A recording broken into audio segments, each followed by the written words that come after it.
राम लक्ष्मण परशुराम संवाद चौपाई दूसरी। लखन कहा हंसी हमरे जाना, सुनहु देव सब धनुष समाना। लक्ष्मण जी ने हंसकर कहा, हे देव, हे परशुराम जी, सुनिए, हमारे लिए तो सब धनुष एक समान है।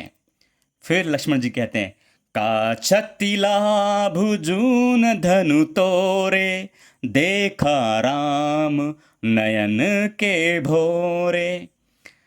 लक्ष्मण जी कहते हैं परशुराम जी से, पुराने धनुष को तोड़ने में क्या लाभ हानि।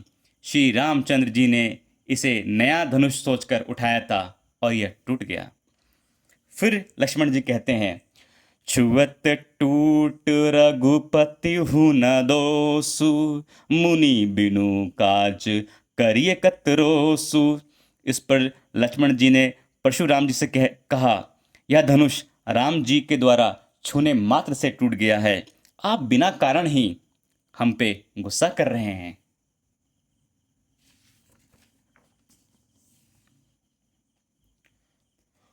बोले चितई परसू की ओरा, रेस सठ सुनई स्वभाव न मोरा। परशुराम जी अब क्रोधित हो चुके हैं और लक्ष्मण जी से कहते हैं। इस पर परशुराम जी अपने फरसे की ओर देखकर बोलते हैं, रे मूर्ख, तूने मेरे स्वभाव के बारे में कभी नहीं सुना। फिर बोलते हैं परशुराम जी लक्ष्मण जी से, बालुक बोली बंधु नहीं तो ही, केवल मुनि जड़ जान ही मोही। मैं तुझे बालक जानकर नहीं मानता हूं, तू मुझे और मुनियों के समान जड़ मुनि समझता है, तू मुझे मूर्ख समझता है। बाल ब्रह्मचारी अति कोही, विश्व विदित क्षत्रिय कुल द्रोही। इस पे परशुराम जी कहते हैं, मैं बचपन से ही बाल ब्रह्मचारी हूं और अत्यधिक क्रोधी हूं और पूरे विश्व में क्षत्रियों का नाश करने के लिए विख्यात हूं।